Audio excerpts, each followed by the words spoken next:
कहानी का ये 7वां भाग देखने से पहले इसके पहले सभी भाग अवश्य देखें। विराट सिया के सामने बैठा था। उसके पास आरोही भी थी। दोनों सिया के बोलने का इंतजार कर रहे थे कि तभी सिया बोली, तुम्हारे डैड को मिलना है ना उस लड़के से, तो मिलवा दो किसी से भी। जब तक सिमरन को हम नहीं ले आते। सिंपल। किससे मिलवा दे? कौन मदद करेगा मेरी? विराट उसे देखते हुए बोला तो सिया बोली, कोई दोस्त? मैंने पहले ही कहा था कि मेरी किसी से दोस्ती नहीं। विराट ने जैसे ही कहा वैसे ही वेदांत धड़धड़ाते हुए केबिन के अंदर आ गया और बोला, लड़की मिल चुकी है। कौन? तीनों ने चौंक कर पूछा तो वेदांत सिया को मुस्कुराकर देखते हुए बोला, डॉक्टर सिया। क्या? सिया बुरी तरह चौंक गई, लेकिन वेदांत मुस्कुराता रहा। सिया के रंग उड़े चेहरे को देखकर वेदांत मुस्कुरा रहा था, जबकि विराट खुद वेदांत के अचानक आने से और सिया का नाम लेने से बहुत हैरान था। दरअसल वेदांत ने डॉक्टर आरोही को सिया ने क्या कांड किया है वो सब बता दिया था, और वेदांत की बात सुनकर आरोही ने अपना सिर पकड़ लिया। आखिर इस लड़की ने फिर से उल्टा दिमाग लगा ही दिया। ऊपर से विराट सुबह ही आ गया था अपनी प्रॉब्लम लेकर। विराट को उम्मीद थी कि सिया कोई रास्ता निकाल लेगी, पर वहां तो आज उसे आरोही भी मिल गई और विराट ने उन दोनों को ही अपनी प्रॉब्लम बता दी। वो तीनों सोच ही रहे थे कि क्या करें कि वेदांत ने आकर सिया का नाम लेकर सिया के ऊपर बम ही फोड़ दिया। मैं कैसे? सिया इस तब से हड़बड़ा गई। उसने क्या सोचा था और क्या हो रहा था? हाँ, आप। वैसे तो आरोही जी भी हो सकती थी, लेकिन जब हर चीज इन दिनों आरोही जी से भी ज्यादा आप जानती हैं, तो फिर बेशक मदद भी उनसे बेहतर आप ही कर पाएंगी। उसने बड़े आराम से एक कुर्सी पर बैठते हुए कहा, जिसमें उसके चेहरे पर बेतकल्लुफी के साथ साथ बेशर्मी भरी मुस्कान थी, जिससे सिया को डर भी लग रहा था। उतने में आरोही भी उसका साथ देते हुए बोली, I think Vedant is right. Siya, वैसे भी तुम्हारा दिमाग सीधे से ज्यादा उल्टे कामों में ज्यादा चलता है, तो हो सकता है कि इस वक्त विराट की मदद तुम ही सबसे बेहतर कर पाओ। लेकिन बोलते हुए सिया ने विराट की ओर देखा, जो उन दोनों की बातें सुनकर अब खुद भी विचार मग्न हो चुका था, और ये सिया के लिए सबसे बड़ी घबराहट का क्षण था। आरोही बोली, मैं भी उसकी मदद कर सकती थी, लेकिन तुम्हें मालूम है ना कि मेरी एंगेजमेंट हो चुकी है। इसलिए सिया, इस वक्त एक तुम ही हो जो विराट की इस प्रॉब्लम में हेल्प कर सकती हो। आरोही ने उसको उलझन में देखते हुए कहा तो सिया मन ही मन खुद को कोसने लगी कि जाने कौन सी घड़ी में उसके दिमाग में ये सब आ गया। अगर वो विराट की मदद करने के लिए आगे आई तो शायद जल्दी ही पकड़ी भी जाएगी। ज्यादा मत सोचिए सिया जी। वेदांत ने भी अब पूरी तरह से अपना शिकंजा सिया पर कस लिया, और असर ये हुआ कि सिया से पहले ही विराट बोल पड़ा, मुझे लगता है कि शायद यही सबसे बेहतर होगा। आपसे ज्यादा फिलहाल मैं किसी के साथ इतना सहज भी नहीं हूँ, इसलिए घर वालों के सामने भी कुछ मालूम नहीं चलेगा। आप मेरी डॉक्टर नहीं, ये बात सिर्फ हम सबके बीच है ना। और मेरे घर वालों को तो बस लड़की से मिलना है। उसके बाद जब तक सिमरन नहीं आ जाती, तब तक कोई बहाना बनाकर टाल सकते हैं। अब सिया ने विराट की ओर देखा। जिस तरह वो उसके साथ सहज था, ये वास्तव में एक बड़ा बदलाव उसमें देखा था उसने। उसका तरीका अजीब ही सही, लेकिन काम कर जरूर रहा था। विराट अपनी जिंदगी की नकारात्मकता से बाहर आने लगा था। और जब असली सिमरन आ जाएगी तब क्या करोगे? कैसे बताओगे अपने घर वालों को कि वो सब नाटक था और असली लड़की मैं नहीं कोई और है? सिया ने एक टक विराट को देखते हुए पूछा तो विराट बोला, तब सब सच बता देंगे कि हमारे पास वक्त नहीं था। अगर वो लोग हमें वक्त देने को तैयार होते और हम पर दबाव नहीं बनाते तो ये सब झूठ भी जन्म नहीं लेता। इन शॉर्ट, असली सिमरन के आते ही आपका काम खत्म, और फिर आप सुकून से अपनी वेडिंग मना सकती हैं। वेदांत ने बड़ी सी मुस्कान के साथ अपने भाई की बात में अपनी बात जोड़ी और सिया को देखकर मुस्कुराने लगा। सिया वेदांत की हर चाल समझकर उसे ऐसे घूर रही थी मानो उसका खून ही कर देगी, लेकिन आरोही और विराट के सामने होते हुए वो मजबूरी में मन महसूस कर रह गई। बोलू भी सिया? अब की बार आरोही ने उसका जवाब ना पाकर उससे पूछा तो उसका ध्यान टूटा, और वो सबको बारी बारी देखते हुए बोली, मुझे सोचने के लिए थोड़ा टाइम दीजिए। ज्यादा टाइम नहीं है हमारे पास। विराट ने उससे जैसे ही कहा वैसे ही सिया बोली। कल ही शादी नहीं हो रही ना तुम्हारी? जी। विराट चौंका। अब सिर पर खड़े होकर हर बात मनवाने की कोशिश मत करो सब। मैंने कहा ना सोचूंगी। सिया बोली तो वेदांत ने विराट का हाथ पकड़ते हुए कहा, आप टेंशन मत लो भाई। सिया जी ने टाइम ही तो मांगा है, वो इनकार थोड़ी ना कर रही हैं। और वैसे भी वो आपकी मदद करने से पीछे थोड़ी ना हटेंगी। सिया ने उसे घूरते हुए अपने हाथ की मुट्ठियां कस ली, मानो उसको 10 फीट जमीन में गाड़ने की तैयारी में हो। लेकिन तभी विराट की आवाज उसके कानों में सुनाई दी। ठीक है, आप टाइम ले लीजिए, मैं इंतजार करूंगा आपके जवाब का। उसके बाद विराट वहां से जाने लगा तो उसने वेदांत को देखा और वेदांत ने तुरंत ही जवाब देते हुए कहा, वो आप निकलिए भाई, मुझे थोड़ा काम है तो मैं थोड़ी देर से घर आता हूँ। विराट ने भी ज्यादा पूछताछ ना करते हुए जाना बेहतर समझा और उसके जाते ही सिया वेदांत पर बरस पड़ी। तुमने ये सब जानबूझकर किया ना? तो मेरा भाई भी आपका कोई एक्सपेरिमेंट नहीं है, समझी ना? अगर आपने उन्हें इस मुश्किल में फंसाया है तो निकालने के लिए भी आपको उसमें उतरना पड़ेगा। वेदांत भी गुस्से में बोला। देखो, सिया जैसे ही कुछ बोलने के लिए हुई तो आरोही ने उसे टोकते हुए कहा, शट अप सिया। पहले ही मेरी एब्सेंस में तुमने ना जाने अपने कौन से तरीके लगाकर केस को कॉम्प्लिकेटेड बना दिया है और अब जिम्मेदारी से भी पीछे हट रही हो। वेदांत उसे पड़ती डांट पर मजे से मुस्कुरा रहा था। सिया उसे घूरते हुए आरोही से बोली, लेकिन आपने देखा ना उस अनजान लड़की के मरने की खबर से उस पर क्या इम्पैक्ट पड़ा है। वो कितना मजबूत महसूस करने लगा है उस अनजान जान को सहारा देने के लिए। वो खुद अपनी हताशा से बाहर आकर हिम्मत जुटा बैठा है। और जब उसे मालूम चलेगा कि ये सब बस एक झूठ है तब जानती हो उसका क्या असर हो सकता है उस पर। डॉक्टर आरोही ने उसे फटकार लगाई तो वेदांत बोला, दफाएं पढ़कर आऊंगा अगली दफा। क्या मतलब? सिया ने उसे घूरा तो वो बोला, अगर आपकी वजह से मेरे भाई के साथ कुछ भी गलत हो गया तो छोड़ूंगा नहीं मैं आपको। गिन गिन कर हर दफा लगवाऊंगा आप पर। तुम मुझे मेरे क्लिनिक में बैठकर खुलेआम धमकी दे रहे हो? सिया ने उसे घूरा तो बदले में आरोही भी उसे घूरने लगी तो सिया अपनी बात सुधारते हुए बोली, मेरा मतलब था कि मेरी मैम के क्लिनिक में बैठकर धमकी दे रहे हो। कोई धमकी मत समझिएगा इसे। बोलते हुए वेदांत भी उसे नाराज नजरों से देखते हुए उठकर चल पड़ा। सिया उसके जाते ही अपना सिर पकड़कर बैठ गई तो आरोही उसे देखते हुए बोली, ऐसी हरकतें करती ही क्यों हो तुम कि तुम खुद भी मुसीबत में फंस जाओ। सोचकर थोड़ी ना किया था ऐसा मैंने, लेकिन ये लड़का वेदांत। सिया दांत पीसते हुए बोली ही थी कि आरोही बोल पड़ी, अब उसे बोलने से कोई फायदा नहीं है। उसकी जगह कोई भी होगा तो यही रिएक्शन देगा। सिया खामोश हो गई तो आरोही बोली, देखा जाए तो एक तरीके से अच्छा भी है, तुम्हें हेल्प मिल सकती है। क्या मतलब? सिया ने आश्चर्य से पूछा तो आरोही बोली, अगर तुम विराट के घर तक पहुंच जाती हो उसकी नकली सिमरन बनकर तो तुम उसके बारे में काफी जानकारी इकट्ठी भी कर सकते हो। जैसे कि?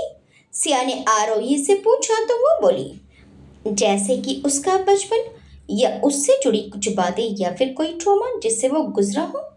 आरोही के दिमाग में इस वक्त विराट की हमशक्ल से जुड़ी बातें चल रही थी जो वेदांत ने उससे बताई थी। लेकिन सिया के लिए हर दिशा से ये मौका सुनहरा लगने लगा था। फिर चाहे विराट से जुड़ी बातें जानना हो या फिर अभिजीत और उसके बीच की कोई मुमकिन कड़ी पता लगाना। और अब उसका जासूसी दिमाग पूरी तरह से इसके लिए तैयार था। अगले दिन चारों फिर एक बार क्लिनिक के केबिन में थे और सब सिया को बड़ी आस से देख रहे थे। सिया ने मुस्कुराकर कहा, मैं तैयार हूँ। यह सुनते ही विराट के चेहरे पर सुकून सा छा गया और वो धीरे से बोला, थैंक यू। वहीं आरोही ने भी मुस्कुराकर वेदांत को देखा जो सिया को देखते हुए बोला, तो घर चलने के लिए तैयार? तैयार। सिया भी पूरे जोश में बोली, देन लेट्स गो होम भाभी।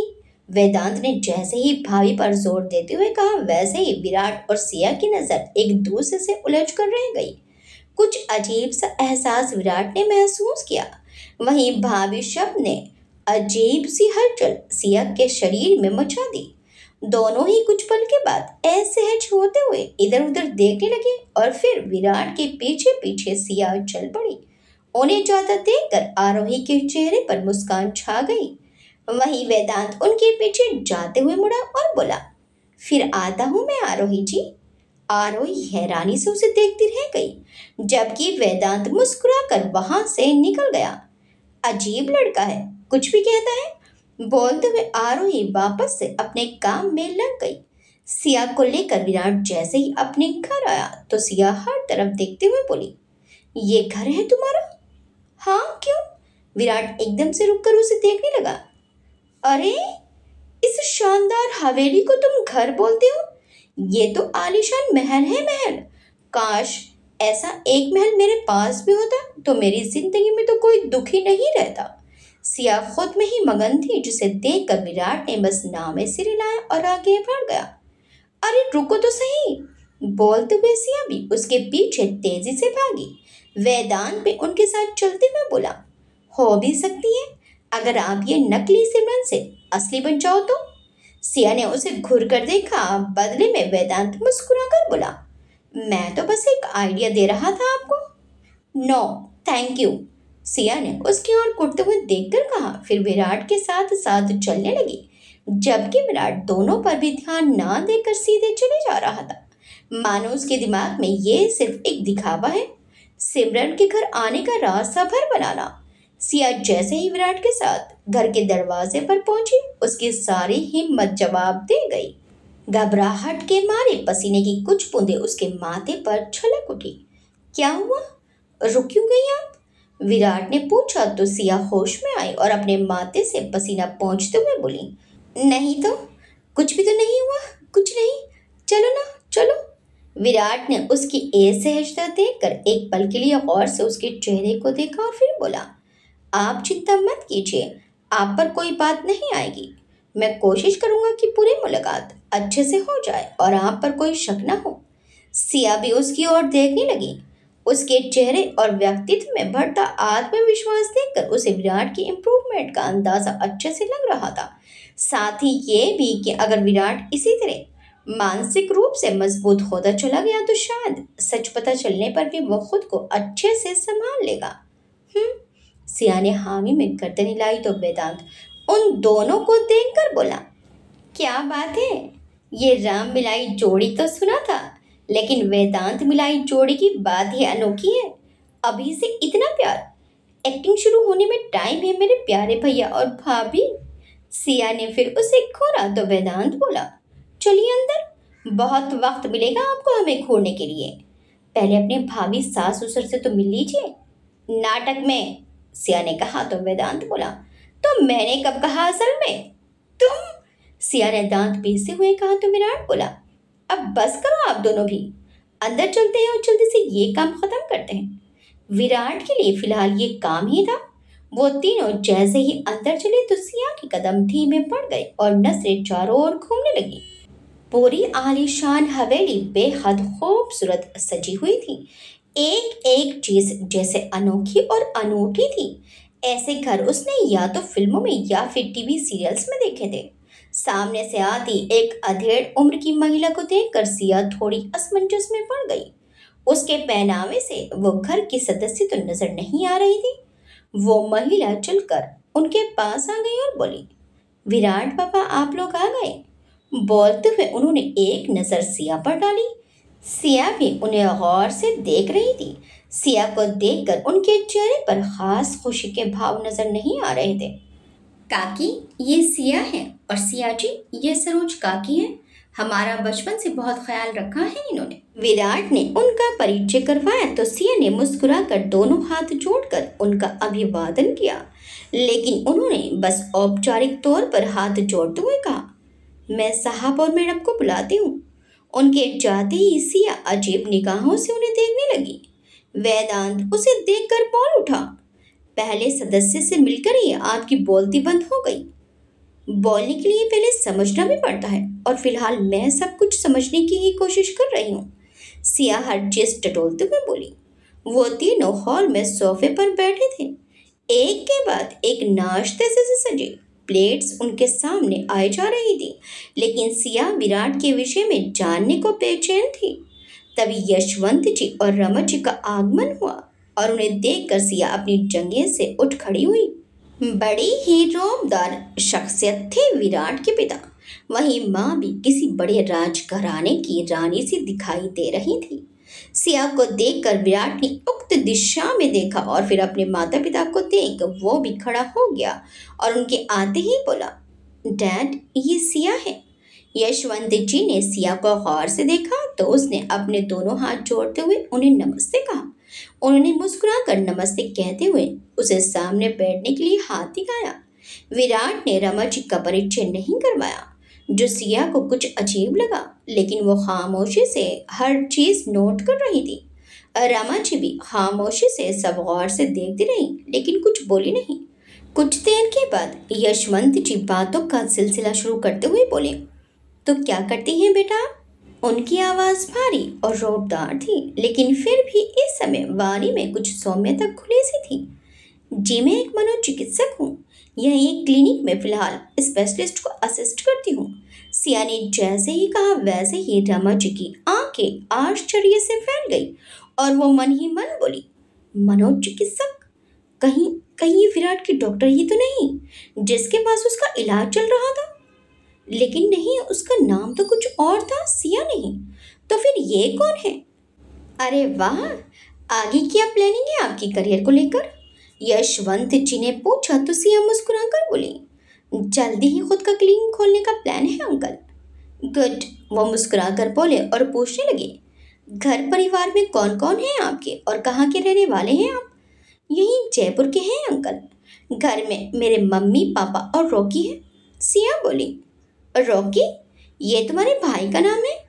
रमा जी पड़ताल करते हुए बोली तो सिया मुस्कुराकर बोली, नहीं, मेरे बच्चे का। ये सुनते ही सबकी आंखें बाहर निकल आई और विराट के तो जैसे होश ही उड़ गए। उसने धीरे से उसका हाथ पकड़ते हुए कहा, बच्चे को आने में तो टाइम है, आप अभी से क्यों ये सब बता रही हैं? जब होगा तो सबको मालूम चल ही जाएगा। सिया ने उसे एक नज़र देखा और फिर रमा जी की ओर चेहरा करते हुए बोली, एक्चुअली रोकी मेरे पेट का नाम है और वो मेरे लिए मेरे बच्चे जैसा ही है। ओह! रमा जी ने गहरी सांस ली और उनके साथ साथ विराट और वेदांत ने भी। विराट ने पानी का ग्लास लेकर जैसे ही पीना चाहा वैसे ही रमा जी बोली, आप दोनों एक दूसरे को कैसे जानते हैं और पहली बार मुलाकात कैसे हुई? ये सुनते ही विराट के मुंह से पानी बाहर आ गया और सिया को खांसी आ गई। रमा जी दोनों को बड़े गौर से देख रही थी।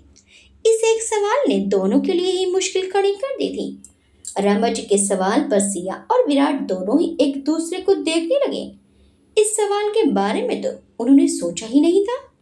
ये दोनों ही मेरी वजह से मिले हैं। एकाएक दोनों को वेदांत की आवाज सुनाई दी और दोनों ने एक राहत की सांस ली। लेकिन क्षण भर में रमा जी के दूसरे सवाल ने उनको फिर से चिंता में डाल दिया। तुम्हारी वजह से?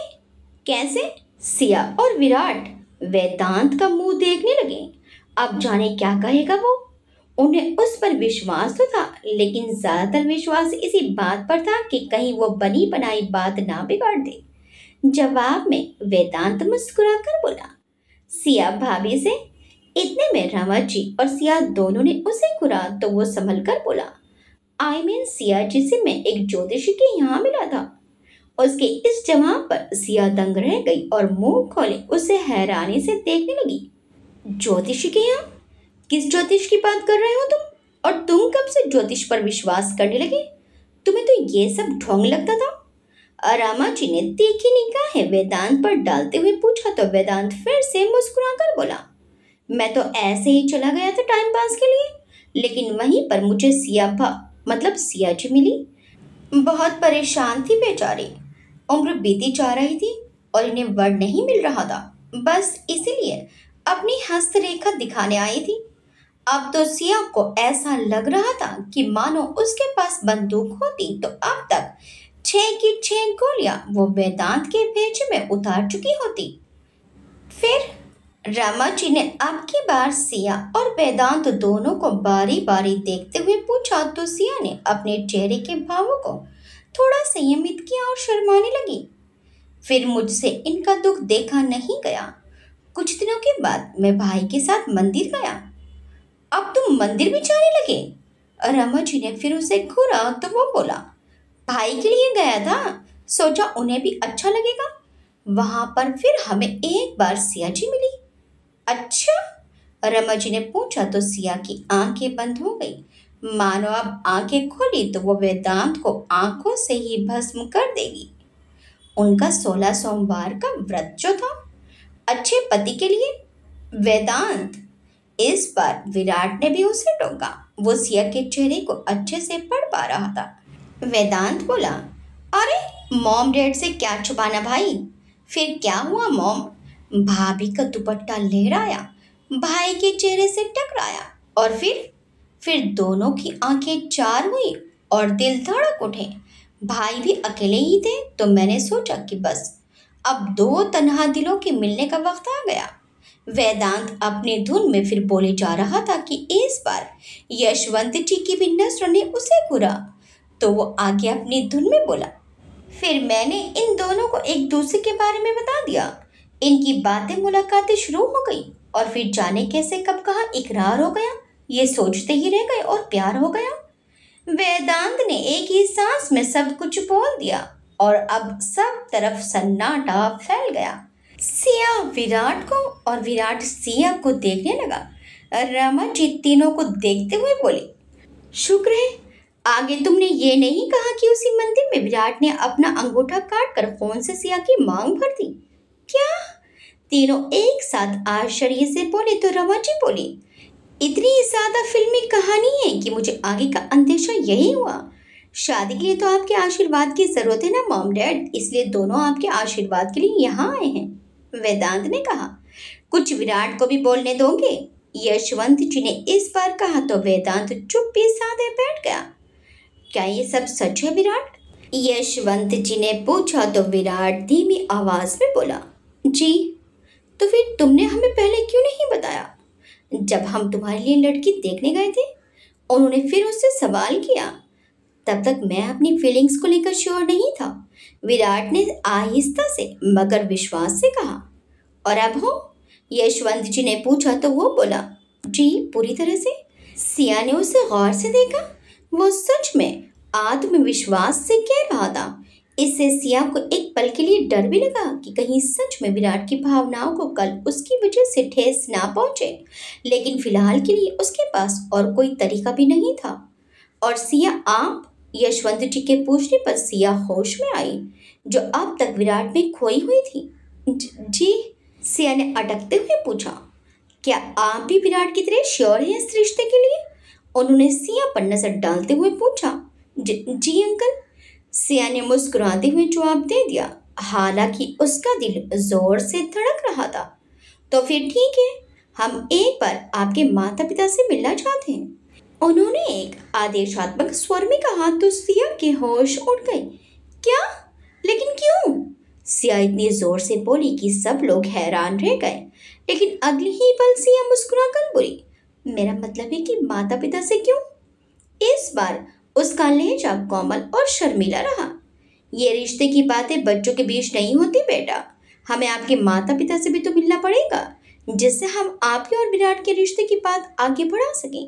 यशवंत जी बोले तो सिया डरते हुए बोली, कितनी आगे? हमारा मतलब तो शादी के लिए। यशवंत जी ने जैसे ही कहा तो सिया की सांस अटक गई। लेकिन वो कुछ बोलती उससे पहले ही रमा जी बोली, इतनी जल्दी शादी? अभी तो ठीक से मिले भी नहीं है, हम परिवार को भी नहीं जानते। कुछ जल्दबाजी नहीं कर रहे आप?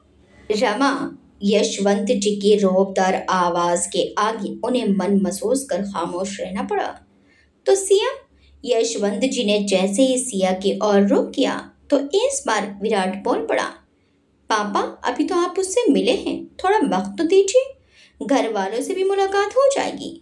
आप पहले सिया से तो ठीक से मिल लीजिए। एग्जैक्टली, यही तो मैं भी बोलने वाला था। इतनी देर से चुप बैठा वेदांत भी अब भाई के साथ कंधे से कंधा मिलाकर बराबरी से जवाब देने लगा। ठीक है, लेकिन ज्यादा वक्त नहीं देंगे हम आप दोनों को। जल्दी से जल्दी अब सिया के परिवार से भी मुलाकात हो जाए तो बेहतर रहेगा, दोनों परिवारों के लिए। उन्होंने सबके हाव भाव देखते हुए इस बार ढील दे दी। जी अंकल, रिया ने राहत की सांस लेकर मुस्कुराते हुए कहा और यशवंत जी ने उठते हुए कहा, आप बच्चे लोग नाश्ता कीजिए, हमें कुछ काम है, हम चलते हैं। अगली बार मम्मी पापा को लेकर आइएगा सिया। जी जी अंकल, सिया ने मुस्कुराकर शर्माते हुए कहा। यशवंत जी के जाते ही वेदांत, विराट और सिया के चेहरे पर मुस्कान आ गई, जिस पर पैनी नजर गड़ाए रमा जी ने गौर किया। आप लोग आइए भाई, मैं बाहर आपका वेट कर रहा हूँ। बोलते हुए वेदांत बाहर की ओर चल दिया। चले। अब की बार विराट ने सिया की ओर देखते हुए पूछा तो सिया ने भी एक नजर उसकी ओर देखा और हामी में गर्दन हिलाई। जैसे ही सिया उठकर विराट के पीछे जाने को हुई, रामा जी ने सामने रखी चटनी की कटोरी को हाथ से सरका दिया, जिससे सिया के दुपट्टे पर दाग लग गया। अरे ये क्या हो गया? रामा जी परेशान सी बोली। कितना खूबसूरत दुपट्टा था, पूरा खराब हो गया।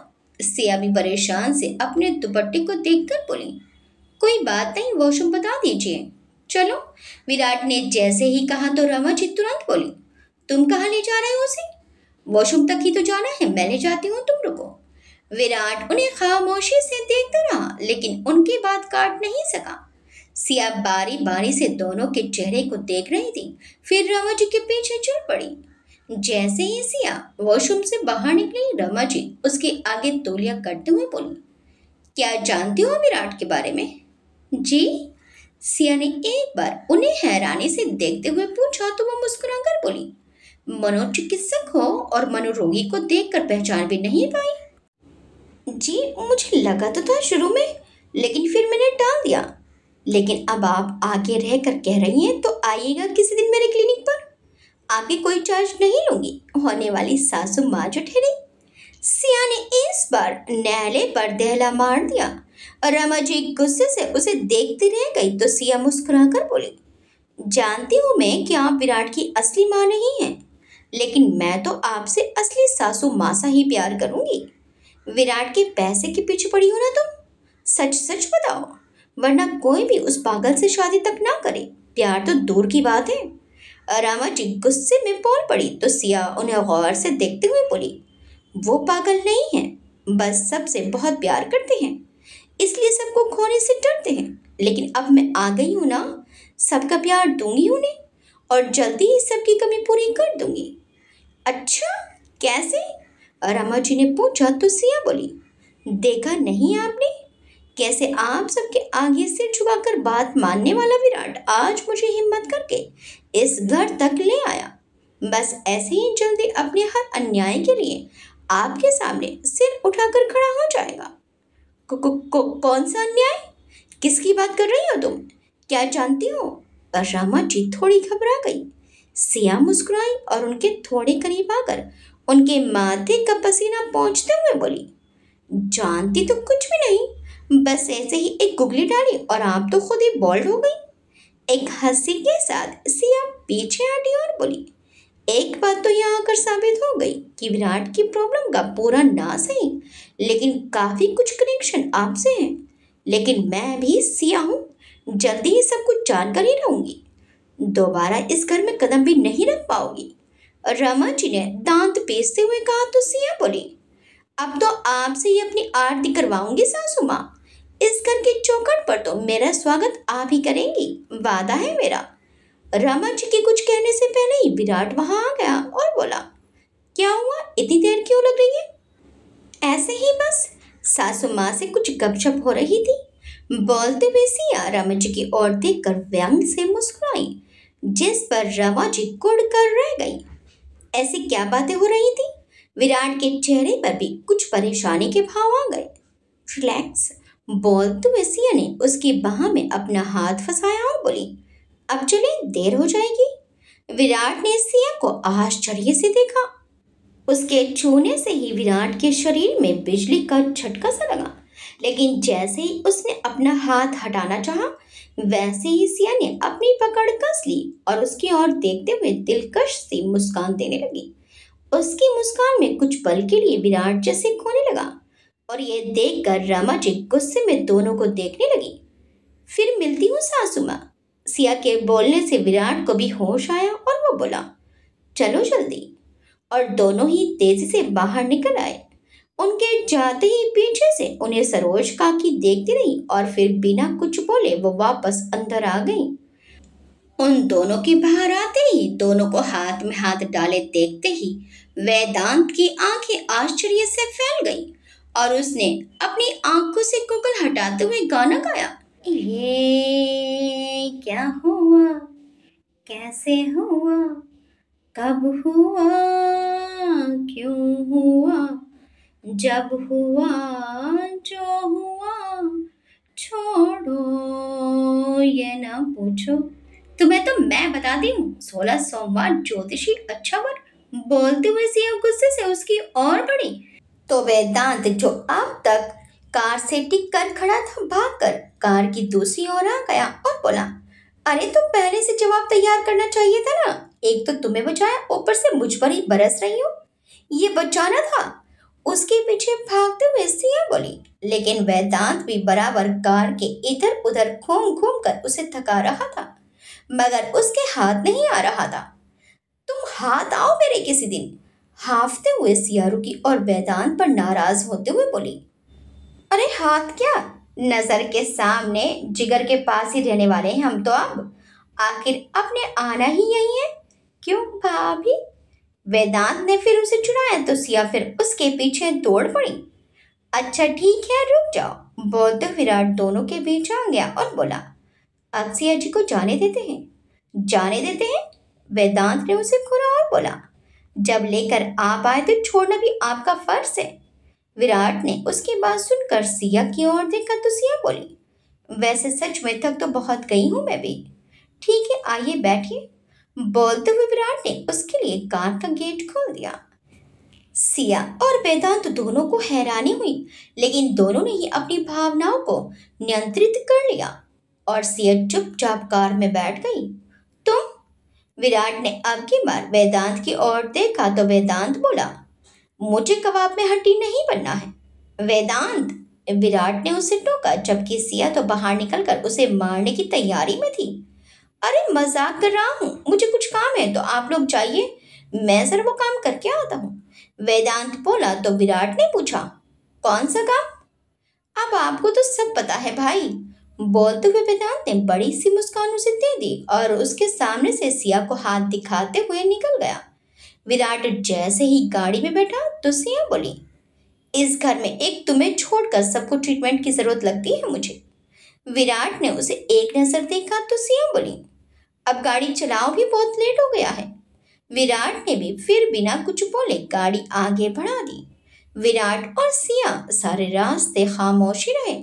सिया के दिमाग में ढेर सारी चीजें खलबली मचा रही थी। विराट से जुड़े हर शख्स की शख्सियत उसके दिमाग में कुलबुला रही थी। चाहे वो सरोज काकी को उसे देखकर भी अनदेखा करना हो या फिर रमा जी का खुलकर विराट के खिलाफ मोर्चा। यशवंत जी का भी विराट के प्रति इतना पजेसिव होना भी उसे शंका में डाल रहा था। जितना भी सोच रही थी फिलहाल किसी में भी कोई भी सिरा उसकी पकड़ में भी नहीं आ रहा था। वहीं विराट सिमरन की सोच में डूबा था। सिया से मिलवाकर उसने आज घर वालों को तो शांत कर दिया था लेकिन जिस तरह यशवंत जी ने तेजी दिखाते हुए सिया के घर वालों से भी मिलने की मांग रखती थी उससे वो थोड़ा परेशान था। खैर उसे बस सिया की मदद कुछ ही समय के लिए चाहिए थी जितने में वो सिमरन और उसके घर वालों के बीच का मुद्दा सुलझा सके। फिर वो और सिमरन दोनों ही एक अच्छी जिंदगी जिएंगे। क्या पता इस जिंदगी के सफर में सिमरन उसके लिए एक अच्छी हमसफर भी साबित हो जाए और अगर ना भी हुई तो भी उसका उद्देश्य केवल सिमरन और उसके बच्चे को एक अच्छा भविष्य देने के भर था। विराट ने अपनी सोच को काबू में करते हुए कहा, आपके घर का लोकेशन बताइए। हाँ। सिया भी उसकी आवाज से चौंकी और अपनी विचार मंत्रणा से बाहर आई। लोकेशन। हम आपकी बताई कॉलोनी तक तो आ गए हैं, अब आगे बताइए। विराट ने उससे पूछा तो सिया बोली, हाँ बस आगे से राइट लेकर चौथे मकान पर रोक दीजिएगा। विराट ने उसके कहे अनुसार गाड़ी एड्रेस पर लाकर रोक दी। सिया ने जैसे ही बिना कुछ कहे उतरना चाहा, वैसे ही विराट ने उसे आवाज दी, सिया जी। सिया ठिठक कर उसे देखने लगी तो विराट आहिस्ता से बोला, थैंक यू। सिया उसे प्रश्नवाचक दृष्टि से देखने लगी तो विराट बोला, आप मेरी इतनी मदद कर रही हैं उसके लिए thank you so much. Siya उसकी बात सुनकर मुस्कुरा उठी और बोली, कोई बात नहीं। विराट बोला, बस एक बार सिमरन अपने घर वालों को सब बता दे तो आपको परेशान नहीं होना पड़ेगा। विराट के बोलते ही सिया के चेहरे की मुस्कान फीकी पड़ गई। जब जब वो विराट को इस तरह सिमरन के लिए चिंतित पाती थी, उसके अंदर से एक गिल्ट कचोटता था उसे। वही इस वक्त भी हो रहा था, लेकिन खुद को सीमित करते हुए वो बोली, जैसा तुम चाहते हो वैसा ही हो। बदले में विराट भी मुस्कुरा उठा। सिया कार से बाहर आ गई और उसे हाथ हिलाकर विदा करने लगी।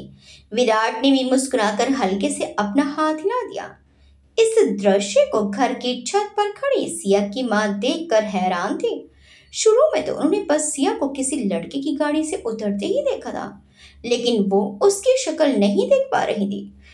बड़े जतन करके उन्होंने इधर उधर झांका तो साइड मिरर में उन्हें विराट की शक्ल नजर आ ही गई और उसे देखते ही उनका मुंह हैरानी से खुला रह गया। वो मन ही मन बोली, सिया अभिजीत के साथ क्या कर रही है? और अभिजीत यहाँ जयपुर में? अगर इन दोनों को साथ ही रहना था तो फिर शादी से इनकार ही क्यों किया?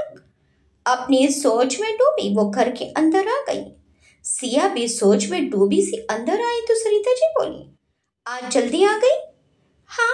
सिया ने जैसे ही उनकी बात पर ध्यान ही नहीं दिया था, इसलिए दोबारा पूछा, लेकिन सरिता जी का शक बढ़ता जा रहा था। वो बोली, ध्यान कहाँ है तेरा? मैंने पूछा आज जल्दी आई? हाँ माँ, काम हो गया था। उसने बात बनाई तो सरिता जी उसे घूरते हुए बोली, कौन सा काम? क्या माँ, आज आप में किसी डिटेक्टिव की आत्मा आ गई है क्या? कितने सवाल कर रही हैं आप?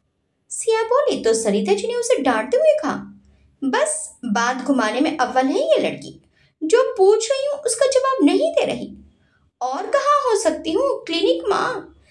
सिया ने साफ झूठ बोल दिया बिना किसी मशक्कत के। खैर ये उसकी आदत में ही शुमार था, इसलिए उसे ज्यादा कोई फर्क नहीं पड़ा। लेकिन सरिता जी की भौहें सिकुड़ गई और वो मन ही मन बोली, सिया झूठ क्यों बोल रही है?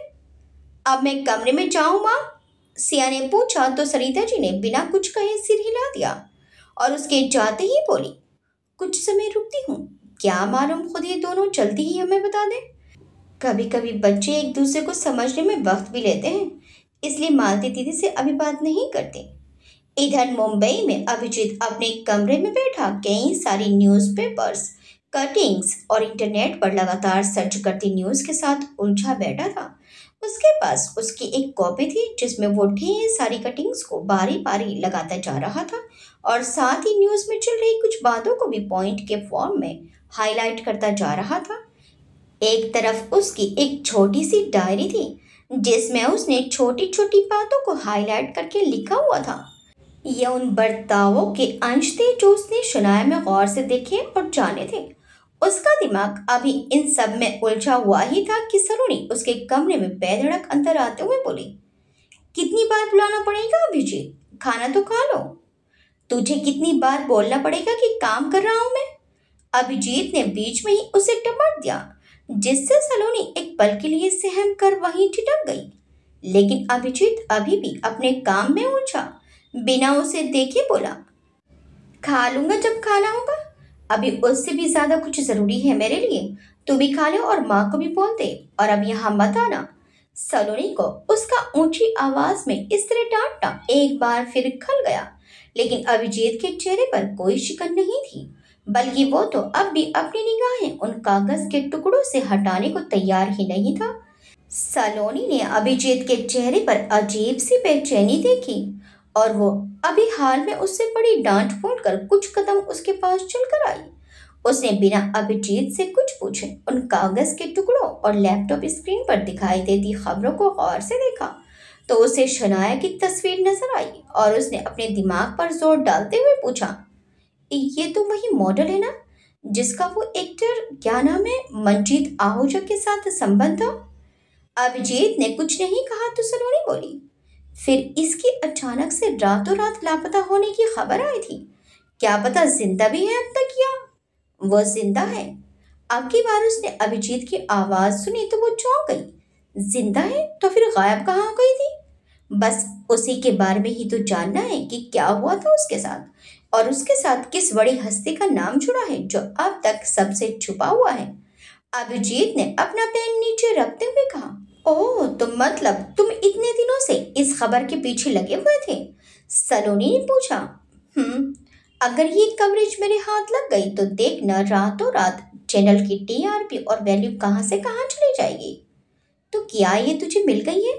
सलोनी ने आश्चर्य से पूछा तो अभिजीत बोला, मिल तो गई है लेकिन इंटरव्यू देने को तैयार नहीं है और ऊपर से एक नंबर की दारूबाज। जितना जान पाया हूँ बस दारू की रिश्वत से ही जान पाया हूँ अब तक। सलोनी बोली, ये भी तो हो सकता है कि जिसके डर से वो अचानक से लापता हुई हो उसी के डर से मुंह नहीं खोल रही हो, बस अपनी जरूरत भर की पूर्ति करके तुम्हें घुमा रही हो। वरना जो बात उसे बाद में बतानी है वो तो पहले ही दिन बता चुकी होती ना। सलोनी अपनी धुन में बोली, लेकिन अभिजीत की नजर उस पर अटक सी गई। उसे अपनी ओर देखता पाकर सलोनी थोड़ी असहज हो गई और बोली, क्या हुआ, मैंने कुछ गलत कहा क्या। गलत नहीं बल्कि वो कहा जो पॉइंट में अब तक मिस कर रहा था। तूने तो मेरी सबसे बड़ी मदद कर दी सलोनी। बोलते हुए उसने खुशी से सलोनी को गले से लगा लिया। अचानक से अभिजीत के गले लगाने से सलोनी का दिल जोर से धड़कने लगा। अभिजीत इससे बेखबर बोला, जिसके डर से वो चुप कर बैठी हुई है उसके होते हुए वो इंटरव्यू नहीं देने वाली और इसके लिए मुझे इसी कड़ी की जरूरत है। वो एक्सपोज तो समझ खेल खत्म। लेकिन सलोनी को कुछ भी सुनाई देना बंद हो गया था। हर पल महसूस हो रहा था तो अभिजीत का स्पर्श। चल खाना खाते हैं, भूख लगी है। बोलते हुए अभिजीत अचानक से उठ खड़ा हुआ और सलोनी उसे मुस्कुराते हुए देखती रही। आखिरकार कुछ पलों के बाद वो भी उसके पद चिन्हों का अनुसरण करते हुए उसके पीछे चल दी। मालती जी बहुत देर से उन्हें ना आता देखकर जोर से बोली, सलोनी रहने दे, वो नहीं आने वाला अभी। एक बार जो काम में लगता है तो। लेकिन उनके बाकी के शब्द उनके मुंह में ही रह गए जब सामने से अभिजीत चला आया और उसके पीछे पीछे चेहरे पर गुलाबी रंगत लिए सलोनी भी। अभिजीत के चेहरे पर उनके अनुसार क्रोध या खींच होना चाहिए था, लेकिन वो तो खुश दिख रहा था। वो बोला, माँ कितनी बार कहा है ना आपसे कि जब मैं काम कर रहा हूँ तो मेरा इंतजार मत किया कीजिए, खाना खाकर सो जाया कीजिए। मैं तो जानती थी लेकिन ये सलोनी नहीं मान रही थी। मालती जी ने सलोनी की ओर देखते हुए कहा, जिद्दी बंदरिया है ये। अभिजीत ने सलोनी को देखकर चिढ़ाया लेकिन उम्मीद के विपरीत सलोनी के चेहरे पर मुस्कान ही मुस्कान थी और वो बोली, तुम बैठो काकी के पास, मैं खाना निकालती हूँ। हमें खाना खिलाने में अपना मत भूल जाना, अपनी भी थाली लगाकर लाना, सभी साथ में बैठकर खाएंगे। अभिजीत ने अपने मोबाइल में देखते हुए उससे कहा तो सलोनी मुस्कुरा गई। वहीं मालती जी बारी बारी दोनों को देख रही थी। वह मन ही मन सोचने लगी, तो क्या सच में अभिजीत और सलोनी के बीच सब अच्छा होने लगा है। क्या सच में अभिजीत उसे जीवन साथी के रूप में समझने के लिए आगे बढ़ने लगा है। हे भगवान तेरा शुक्र है। बोलते हुए उन्होंने गलतफहमी में ही सही एक धन्यवाद हाथ जोड़ते हुए ईश्वर को भी दे दिया। इधर सार्थक के आ जाने से सलोनी भी अभिजीत के घर से अपने घर आ गई थी और आज अभिजीत बहुत तेजी से बाइक चला रहा था। जाने क्यों सलोनी की बात सुनने के बाद उसमें सब्र ही नहीं था, लेकिन आज सुबह से उसे अजीब सी बेचैनी ने घेरा हुआ था। कुछ नकारात्मक एहसासों ने उसे जकड़ रखा था, जैसे कि वो शनाया के जितने करीब आ रहा था आज उसे अचानक से सब कुछ बिखर जाने का अंदेशा हो रहा था। सब पाकर भी दूर हो जाने का डर उसे सता रहा था।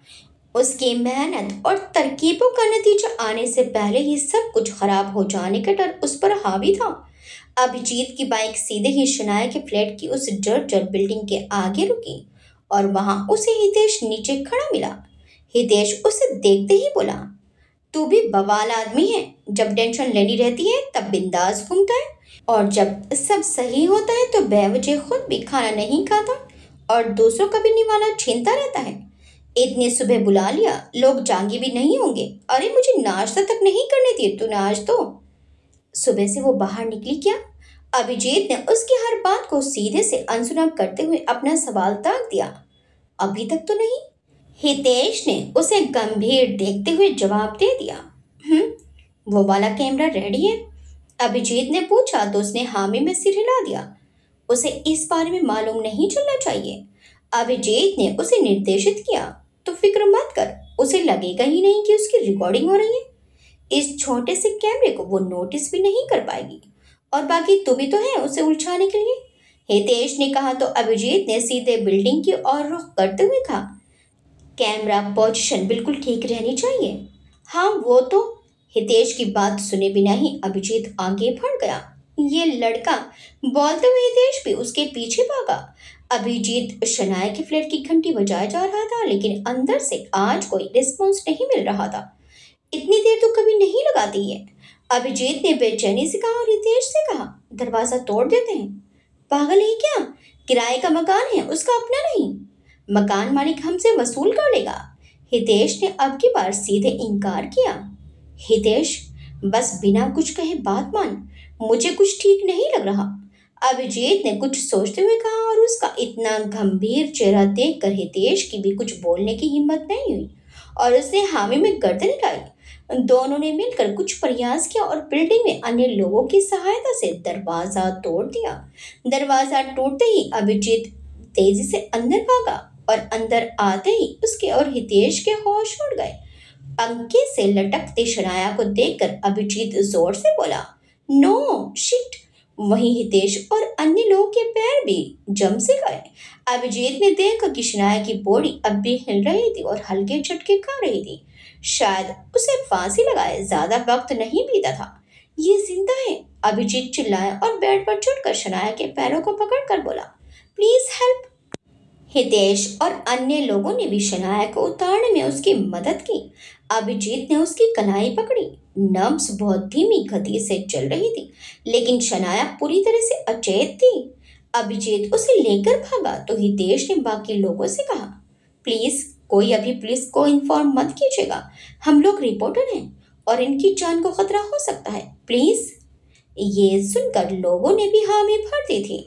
हालांकि इस बिल्डिंग के लोगों में शनाया की शख्सियत ना तो इतनी जानी मानी थी और ना ही इन लोगों को उससे कोई मतलब था। अधिकांश लोग बुजुर्ग ही थे जो अधिक व्यय ना कर सकने की वजह से ऐसी जगह रह रहे थे, या फिर ऐसे लोग जिन्हें सब जानकर भी कोई मतलब ही नहीं था।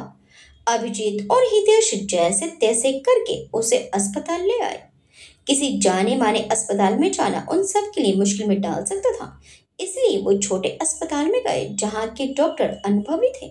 शनाया की हालत ज्यादा अच्छी नहीं थी, लेकिन फिर भी अभिजीत की पहचान और उसकी रिक्वेस्ट पर किसी ने पुलिस को खबर करने की कोशिश नहीं की और शनाया का ट्रीटमेंट शुरू हो गया।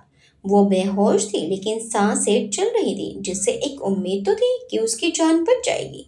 डॉक्टर ने शनाया का ट्रीटमेंट करने के बाद अभिजीत से कहा, जान तो बच गई है, लेकिन ब्लड में अल्कोहल की मात्रा इतनी ज्यादा पाई गई है, ये लड़की बुरी तरह एडिक्ट लगती है। जी हाँ, अभिजीत ने उनकी बात की पुष्टि करते हुए कहा, देखो अभिजीत, तुम्हारे लिए मैंने ये तो कर दिया, लेकिन जरूरी नहीं है कि ये लड़की दोबारा ऐसा कदम ना उठाए, बल्कि अब चांसेस और बढ़ गए हैं। उन्होंने उसे चेताया। मैं आपकी बात समझ रहा हूँ। अभिजीत ने उनकी बात सुनते ही जवाब दिया और बोला, कब तक पूरी तरह ठीक होगी वो? अभी तो वक्त लगेगा अभिजीत, वेंटिलेटर सपोर्ट पर है, लेकिन उम्मीद है कि जल्दी ही सामान्य हो जाएगी। डॉक्टर ने बताया तो अभिजीत ने भी धीरे से गर्दन हिला दी। अभिजीत शनाया को दूर से देख रहा था। अचेत पड़ी वो एकदम निष्प्राण सी दिखाई पड़ रही थी। उसके लिए वो थी तो बस एक कैस ही, जिससे उसके 2 माइलस्टोन मिल सकते थे। लेकिन जाने क्यों आज सुबह से ही उसे कुछ महसूस हो रहा था। यहाँ उसे देखकर लगा मानो उसे बचाने के लिए उसे इंट्यूशन फेल हुए, और आज वो उसे महज एक गैस नहीं लग रही थी, कुछ तो अलग सा था आज। उसकी जान बचाते वक्त अभिजीत को एक पल के लिए भी नहीं लगा कि उसकी जान उसके करियर के लिए जरूरी है, बस जरूरी है।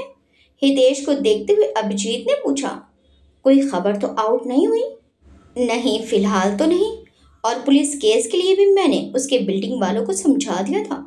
वैसे तो लगता भी नहीं कि किसी को ज़्यादा कुछ फर्क पड़ा होगा। हाँ, बस मकान मालिक आया था बाहर, लेकिन मैंने उसे समझा कर भेज दिया। हितेश ने उसे हाथों हाथ ही सारी जानकारी दे दी। अभिजीत ने हामी भरी और चुपचाप बाहर बैठ गया। सुबह से शाम हो गई तो उसने मोबाइल निकालकर मालती जी को फोन मिलाया। आप रात को सलोनी को बुला लेना सोने के लिए। क्यों, तू नहीं आएगा? मालती जी ने पूछा तो वो बोला, नहीं, मैं हॉस्पिटल में हूँ। अभिजीत ने जवाब दिया तो मालती जी घबरा कर बोली, क्या हुआ, तू ठीक तो है ना? अभिजीत बोला, हाँ माँ, मैं ठीक हूँ, एक दोस्त भर्ती है। मालती जी बोली, ओह, तू अपना भी ध्यान रखना। हाँ माँ, आप भी अपना ध्यान रखना, मैं आता हूँ सुबह। बोलते हुए अभिजीत ने फोन रख दिया। हितेश भी घर आ चुका था, लेकिन अभिजीत अब भी शनाया के पास ज्यों का त्यों बैठा हुआ था और वो अब भी बेसुध की नींद में लेटी हुई थी, दुनिया जहान से बेखबर। यह शायद इस बात से भी कि जिस मौत से वो गले मिलने वाली थी उसे अभिजीत ने मौके पर पहुंचकर उससे दूर कर दिया था। फिलहाल के लिए चारों जिंदगियां बड़ी उलझ सी गई थी, लेकिन क्या एक दूसरे से जुड़ी हुई जिंदगियां एक दूसरे के सामने आने के लिए चल पड़ी हैं, या नियति का कोई और चुनाव है? इसका अंदाजा किसी को भी नहीं था, लेकिन जो भी था, आने वाला एक बहुत बड़ा तूफान था जिसमें चारों एक साथ एक भंवर में फंसने वाले थे। अब ये उस भंवर में उलझेंगे या फिर एक दूसरे का साथ पाकर उससे पार पाएंगे, ये तो वक्त ही बताएगा। आगे क्या होगा? क्या सिया विराट से जुड़ी सारी बातें जान पाएगी? क्या विराट सिमरन की सच्चाई जान पाएगा? क्या यशवंत जी विराट और सिया को फिर से किसी मुश्किल में डालने वाले हैं? क्या शनाया अभिजीत को सब कुछ बता पाएगी? देखिए इस कहानी के अगले भाग में। आपको ये कहानी कैसी लगी हमें कमेंट्स करके जरूर बताइएगा। वीडियो अच्छी लगी तो वीडियो को लाइक शेयर सब्सक्राइब करना मत भूलिएगा। मिलते हैं इस कहानी के अगले भाग में। Till then bye bye.